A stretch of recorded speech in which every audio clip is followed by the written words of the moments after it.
He orders coffee with a bomb hidden in his voice.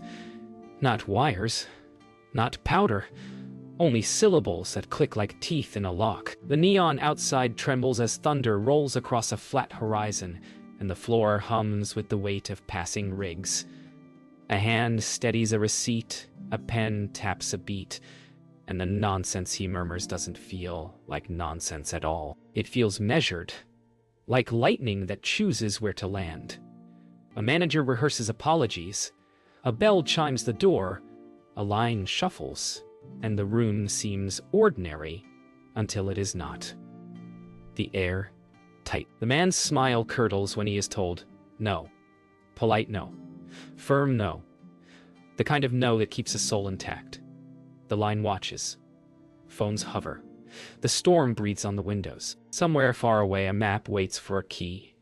And here, on a laminate counter, that key is being spoken, one crooked vowel at a time, while the only person listening is the one everyone underestimates. The argument begins with a simple refusal and swells into a spectacle that the room hungrily records. A line turns into an audience, and the air fills with the sweet stink of spilled coffee and something older. The scent of danger remembered by Bone. She chooses courtesy with a backbone, the kind that never trends until it does. The man leans in, tries to salt the wound with mock kindness, but the words still carry that hidden metronome. The manager hovers, afraid of loss, counting outcomes like receipts. A single no becomes a fault line, and voices hike in pitch as the storm presses its face to the glass. Somewhere, freight thunders past and the lights quiver, and for a beat the whole place balances on the edge, waiting to see who blinks first, waiting to see what breaks. The verdict lands without ceremony. The word terminated is offered like a sterile bandage, neat and adhesive, meant to seal the whole mess away. The room exhales, relieved to file the moment under procedure. Relief to look anywhere but at the quiet fracture spreading across a life. She hands over a badge, empties a drawer, no bigger than a shoebox, and studies the polished edge of the counter as if it could tell her who she is now. Phones are still up, greedy for an ending, and the storm outside grades from gray to green, as if the sky itself has opinions. She says thank you because pride can be gentle, and pushes into the rain before it can become pity. Rain needles the skin and drowns the noise until only the storm is talking. The receipt in her pocket turns soft, the ink smearing into islands, yet the pattern remains in memory, bright as a flared match. She leans against a humming soda truck, breath slowing, and begins to replay the cadence, carving it into the rhythm of thunder. Streetlight halos float on puddles and roll away like coins. A semi blasts by and the gust shakes her spine. She almost lets it go, almost chooses the easy story, where nothing meant anything. Then a single syllable from the past steps forward, a ghost of a room with no windows and a door that locked behind her once. She pulls the receipt out anyway, and the storm seems to hush to hear. The phone rings with a tone that does not belong to this town. It carries authority that smells like cold air and steel cabinets, and the first sentence removes the night from her shoulders. The voice asks about what the man said, not what he did, and the world tightens into a corridor of sound. The storm holds its breath while she repeats the cadence, every beat exact, every vowel placed. The silence that follows is an answer. Something much larger has been moving beneath the linoleum and the neon, and now it has turned its face. The voice says, "Stay where you are." The voice says, "Help us understand." In the glow of a cracked screen, a life that seemed to have ended 10 minutes ago sits up and looks around. Security lives in fluorescent stillness and the smell of cold metal.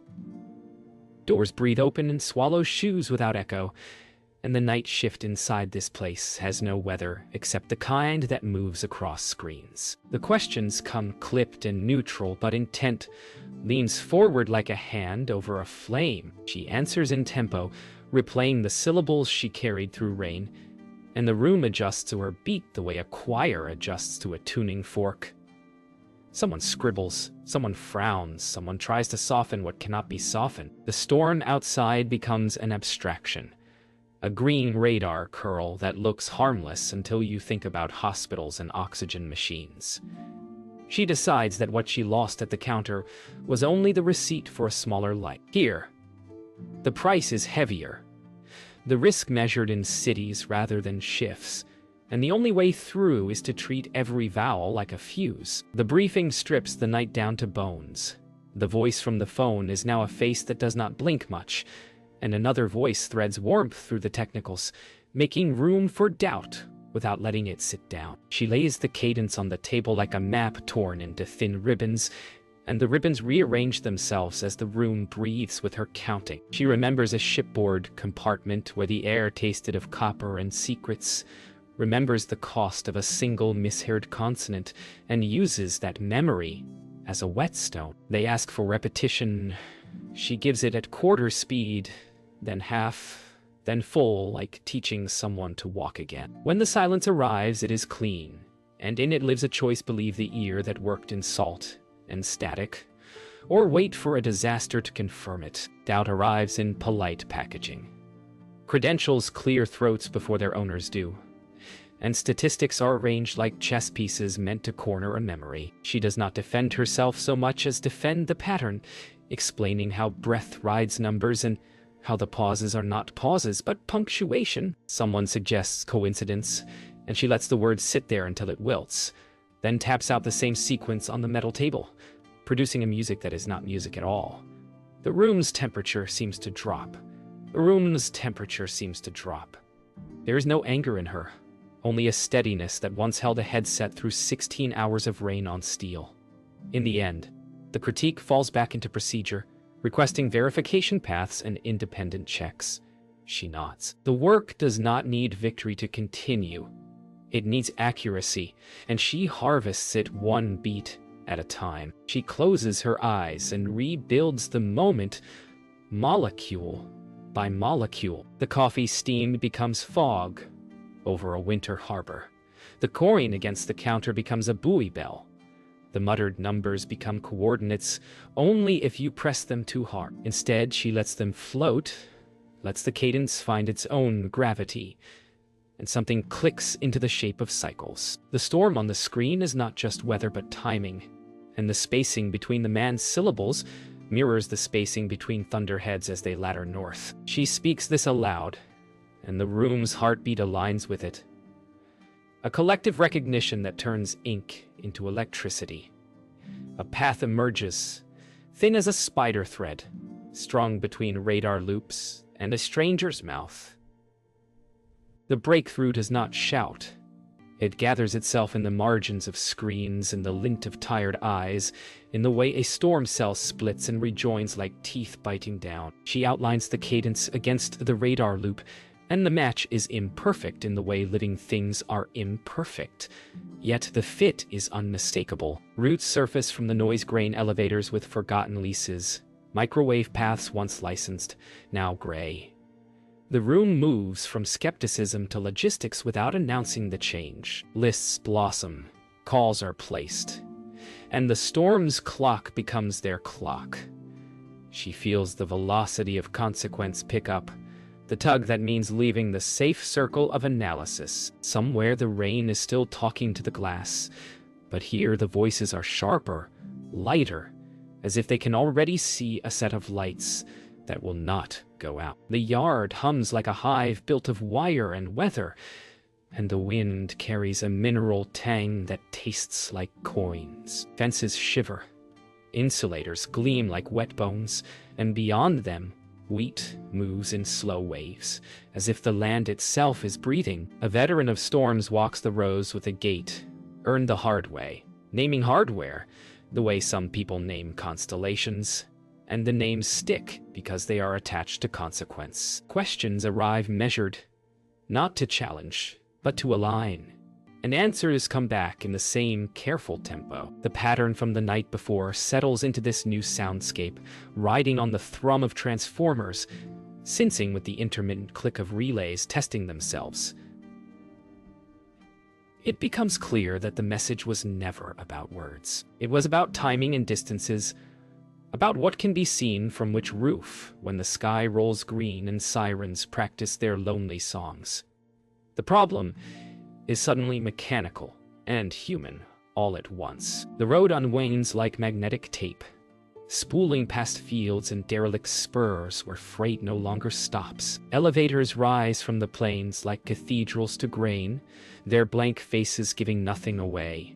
But the air around them has the quiet of things repurposed in secret. A rhythm she counted in a fluorescent room now measures telephone poles, each passing shadow a tick in a metronome she cannot unhear. The man who once tuned substations by smell calls out distances and sightlines, and the measurements fall into a lattice that makes radio out of empty sky. Memory contributes its own map, the remembered echo of numbers under a breath aligning with the way thunder carries between cylinders of concrete. They park and climb, boots scraping iron stairs that resonate like the last bars of a hymn. And on the top platform, the horizon is an instrument waiting for a hand. When the climb ends, quiet arrives with the altitude, and quiet is always dangerous. Breathing slows until the heartbeat of the metal itself is audible. A sub-bass reminder that everything here carries weight. The pattern returns unbidden, but alongside it another memory unrolls, one stored in muscle rather than mind, a windowless space, headset pressure carving a groove into skin, a friend's thumb up before a door sealed, and the mission took its due. Guilt arrives without drama, just a familiar heaviness that makes the horizon wobble.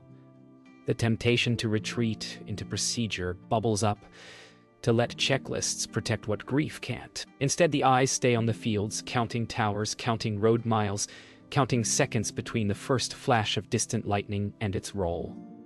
Loss is allowed to sit beside purpose, and the two begin to talk. The conversation produces a new certainty.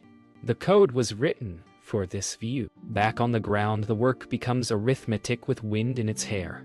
Overlays meet maps, and maps meet telephone logs, and a corridor of forgotten leases emerges like a pale trail beneath tall grass. The signal would hop from silo to silo, skimming county lines, arriving at a switchyard just as a front turns savage and attention pulls elsewhere. There is a satisfaction to the fit, the way the cycle of storms dovetails with the cycle of sabotage, but satisfaction breeds carelessness. A test ping seems to confirm everything, a chorus of green check marks lighting up a screen until the pattern is almost too neat. The old-timer's eyebrows knit, and the instinct that kept crews alive in sleet and heat insists on one more look. When the extra minute is taken, hairline differences appear and echo where there should be silence, a reflection where there should be hunger. The neatness feels like bait. The alarm is small at first, a polite chirp from a console that could be ignored if the room wanted to feel safe for a few more seconds. Then a second chirp overlaps the first, and a third arrives out of tempo, and the ear that never stops listening recognizes a hand on the other end of the line. The false route they thought they'd confirmed throws back a mirror, burst, engineered to validate a lie. Radios crackle with crosstalk, someone outside swears at the wind, and the diagram on the table tilts as a gust shoulders the trailer. The correction must happen before pride hardens into narrative. Frequencies are narrowed, time gates tightened, and the reflected path dies like a moth in a jar, while a fainter, truer pulse surfaces from the static. The room exhales, chastened but sharper, and the new path points southeast, where floodlights guard a yard that doesn't officially exist. The night yields a face from a road shoulder, where grass bows to exhaust and sodium. Light burns the color out of skin. A highway camera coughs up frames like a stuttering memory, each one a little nearer, each one clearly catching lips, shaping a sequence that ticks like a metronome buried under traffic noise. The room leans toward the monitor, as if the act of attention could sharpen pixels. Wind buffets the mic on the pole and turns the stream into a sheet of hiss, but the cadence still pierces, nested inside a mutter about weather and routes. On a second screen, a map redraws itself with thin lines crawling south. The clip ends with a glance into lens glass that feels like a dare. There is no theatrical flourish, only the quiet certainty that the pattern didn't end at a counter. It learned the highway and kept moving. They chase the sound rather than the man. Tires skim wet pavement while the radio feeds a thin ribbon of ambience, truck tires roaring. A distant crossing bell. The hollow slap of wind against corrugated steel. Echo answers echo, and the ear that holds patterns measures delay the way others measure distance. It becomes a geometry of seconds, a lattice of reflections that names a corner of nowhere with the precision of a street address. The moment the horizon tilts from gray to green, the calculus firms. The relay isn't a tower. It's a mouth cut into a structure that pretends to sleep. A gust slips through, and the signal shivers. Coordinates pop, and with them the sense that speed is suddenly the only kindness left to give. The storm inside the wire is matched by a storm in the feed. A memo written to soothe liability balloons across timelines with the speed of spite. And then strangers rehearse outrage into cameras, pointed at their own faces. Words like disrespect and policy travel farther than context ever does. For a breath, the noise threatens to retell the night as a small, mean story about manners. Then data asserts itself in the bones, the cadence, the map, the seconds that named a place. Work steadies the pulse. Let the chorus sing. Let it crest and break. The grid does not care about hashtags, but the people under its light do, and that is a second responsibility waiting at the edge of the first. Somewhere a generator coughs in rehearsal. Somewhere a nursery casts a dim blue on a wall and trusts a promise not yet kept. The call comes from a corridor that always smells like antiseptic and overwashed linens. Words arrive, clipped, clinical, and perfectly calm, which makes the floor tilt more than any alarm could. Time narrows to shoe, squeaks, elevator hum. The crisp breath of an air handler that never sleeps. The figure in the bed looks smaller than memory, but the hand is warm and searching, and the machines keep time with a soft insistence that would be comforting if the stakes were lower. The storm waits at the windows, pressing its cheek to the glass. A choice presents itself without fanfare: stay for the ache of helplessness or move for the ache of responsibility.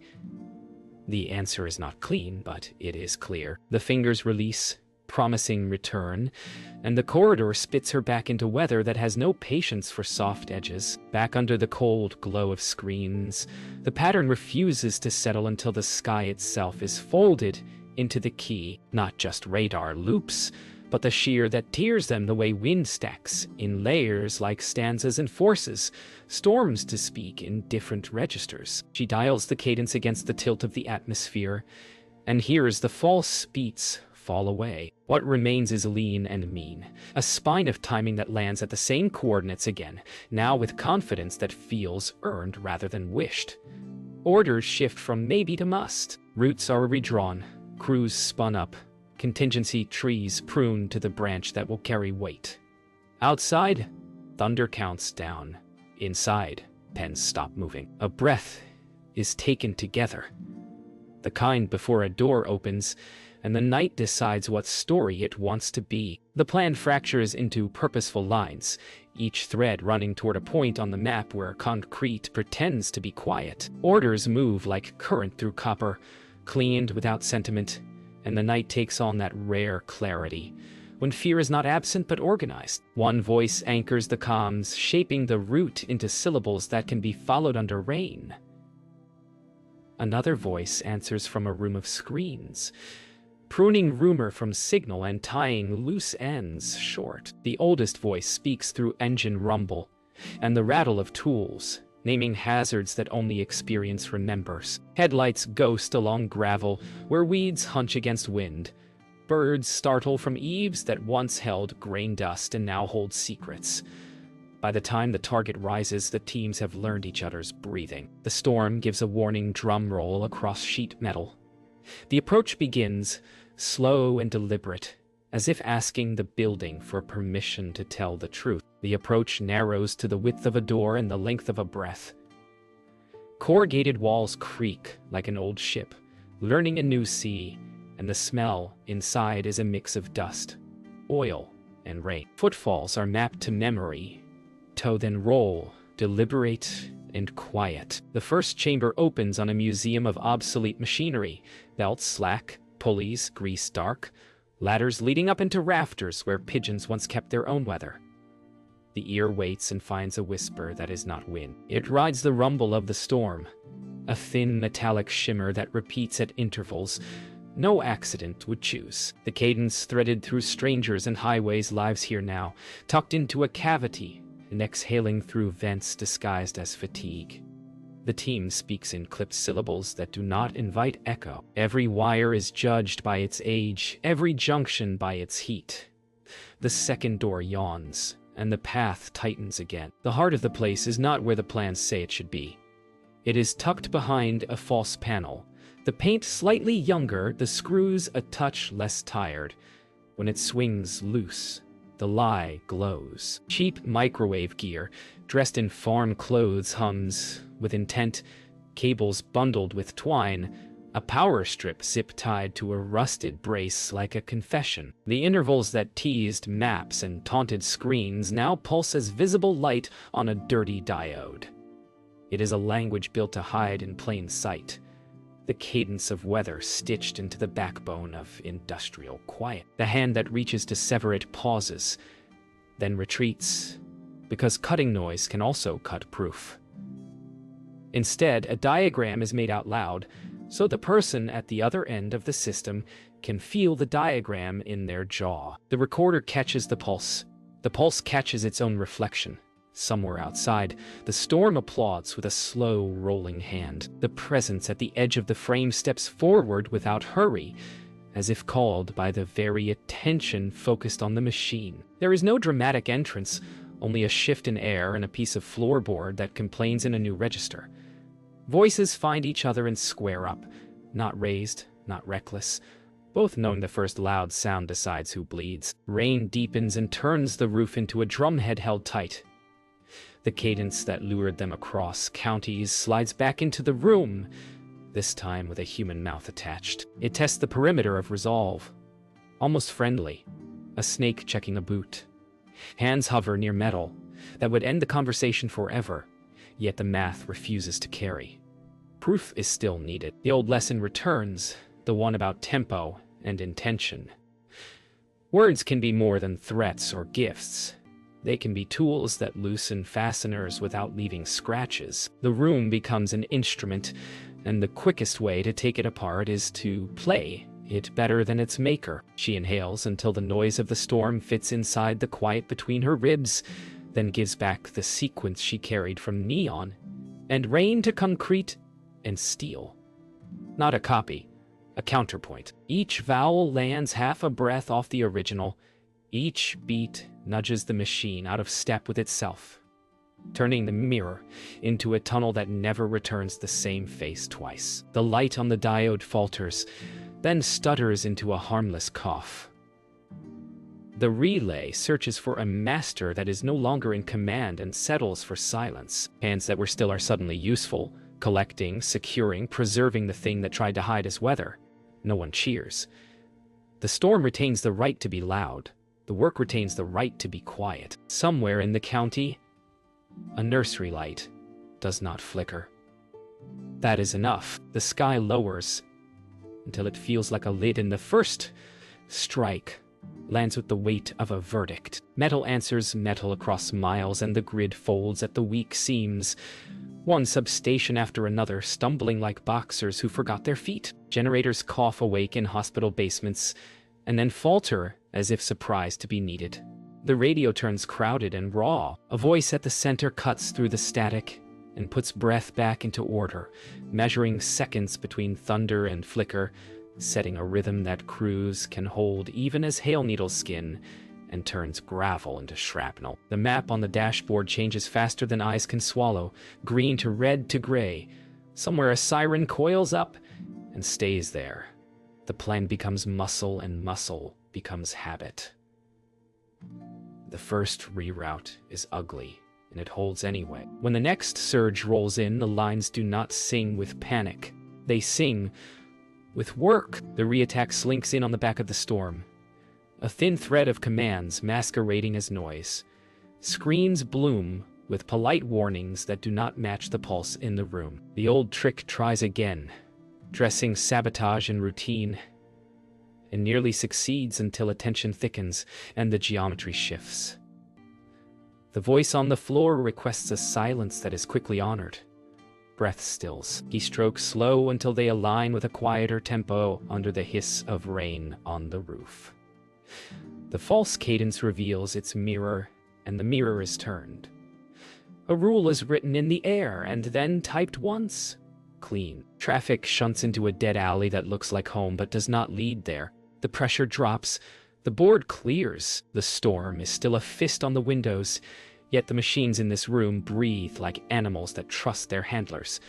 On the outskirts, the lights that matter stay stubborn and warm. Hail turns the approach roads into drums and drowns the world in a white roar that eats instructions for breakfast. The only landmarks left are sounds that refuse to be bullied. A grain dryer sings one street over in a steady pitch that does not care about visibility. A wind sock snaps at exact intervals like a metronome nailed to the sky. The radio gathers these anchors and lays them out in a path that feet can trust. Left at the low hum, right at the clap that comes 5 counts after the flash. Forward when the world goes soft for half a breath, and you can hear the substation fence rap. Bodies move through noise with the grace of a blindfolded drill. Boots finding dry islands in a flooded yard because the timing says they are there.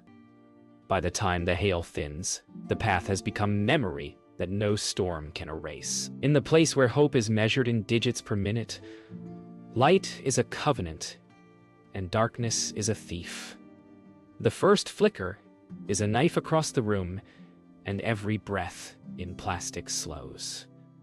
Then, the second flicker never comes. The backup catches and stays caught, not by luck, but by a line held steady 3 miles away in weather that wanted to win. Monitors stop threatening and return to their gentle ocean.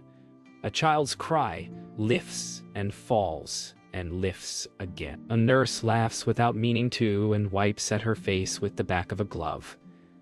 The storm keeps pounding at the glass as if insulted by the refusal. In the hallway, a vending machine hums back to life, and someone buys a soda to celebrate nothing and everything. The pulse oximeter sings its small song, and for once it is music. In this room, the night resumes, and night resumes its ordinary miracle. The end arrives without a flourish. Boots in puddles, zip ties that do not shake. A simple sentence spoken in the tone used for grocery lists, and the man who wrote storms into wires understands he is now a footnote. He looks at the gear that once felt invincible and finds it ordinary. The room does not gloat. It inventories.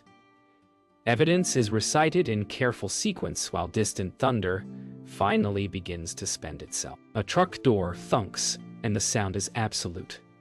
On a table, a little red light that used to mean triumph has learned how to mean nothing. The story will travel in louder clothes than this moment, but the people in it will remember the quiet. The ring that hid inside weather cannot hide inside paperwork. Outside, clouds tear and the black gives way to a bruised violet. That looks like an apology offered by the sky. Morning does not arrive so much as peel itself off the night, thin and tentative, the way a bandage lifts to show skin that decided to heal while no one watched. The story that galloped through feeds begins to limp, then turns back on its own tracks, trailing corrections like loose thread. The door chime at the cafe sounds like it always has. But the room holds its breath anyway. An apology is less a word than a posture. Shoulders notched down, hands visible, voice careful enough to carry without wobbling. There is talk of policy and pressure, and how fear can make a person smaller than they meant to be. There is talk of dignity, and how it doesn't need a uniform to deserve respect. The rain-washed parking lot reflects a sky that is finally undecided instead of angry. In the quiet after the words land, plates clatter and coffee hisses, and the day chooses to move forward with ordinary courage. Fluorescent light has a way of making even relief look disciplined. Paper cups sweat rings onto a conference table, and a printer whispers as if it has secrets to keep. The questions are smaller now, more like stitches than incisions, making sure the wound will close without leaving something dangerous inside. Commendations are described rather than performed, as if spectacle might spook the value of what was done. Voices trade the last hard edges for precision, marking times, locations, and the specific moment when a choice made in a storm turned a headline into a footnote. The door stays shut against the world because some victories only survive at room temperature. When chairs scrap back, there is no ceremony, just a human exhale shared by people who stayed up longer than they should have. The night is no longer a threat, just a story that can be told without shaking. Maishi. Hospitals in daylight feel like ships that made it through a night sea. Everything still braced but willing to believe in calm. The corridor smells of lemon and something softer, and wheels murmur under carts like small rivers. A room that once held the gravity of uncertainty now holds commentary about weather and how the streets shine after a storm. Fingers that squeezed in fear now squeeze in greeting. Stories are traded in measured portions, the way medicine is given enough to help, not enough to overwhelm. There is a laugh that breaks too quickly and then comes back stronger. A promise to eat something indulgent later. A reminder that ordinary plans are the bravest kind. Machines still blink because they like to be noticed, but their rhythm sounds like permission instead of warning. Outside the window, the clouds stitch themselves into blue and pretend they were never anything else. Opportunity sometimes arrives wearing the clothes of obligation. The offer is precise and generous and edged with the kind of praise that can flatten a spine into attention. It describes a return to rooms without windows and schedules that treat sunrise like a rumor, a life measured in problem sets rather than problem solved. The counteroffer is quieter and stranger. A blueprint scribbled on the back of a receipt about teaching towns to hear the weather differently and cut the right wires before anyone has to pick up a phone in the dark. There is no anger in the refusal, only an alignment. The click of a key that finally fits the lock it was meant for. A handshake ends the conversation, firm and without regret. Outside the building, wind parks itself in flags and then moves on. And the day makes room for a version of service that doesn't require vanishing. Evening gathers in the place where it started, and the buzz of coolers sounds like summer insects singing loyalty. Tables have been pushed together and the neon has been tuned down to a heartbeat. Farmers track calloused fingers along a map, while Linman trades stories about ladders and lightning. A whiteboard blooms with simple drawings, a silo mouth turned antenna, a substation gate that squeals when wind is wrong, a checklist that fits in a wallet and catches small disasters before they grow teeth. The person at the front does not raise a voice to command attention. The room leans forward because it wants what's being offered. Outside, the horizon shows its cleanest line, a narrow gold that promises more days. When the lights flicker, no one startles. A switch is checked. A laugh rises and a new kind of readiness settles in like a neighbor that intends to stay.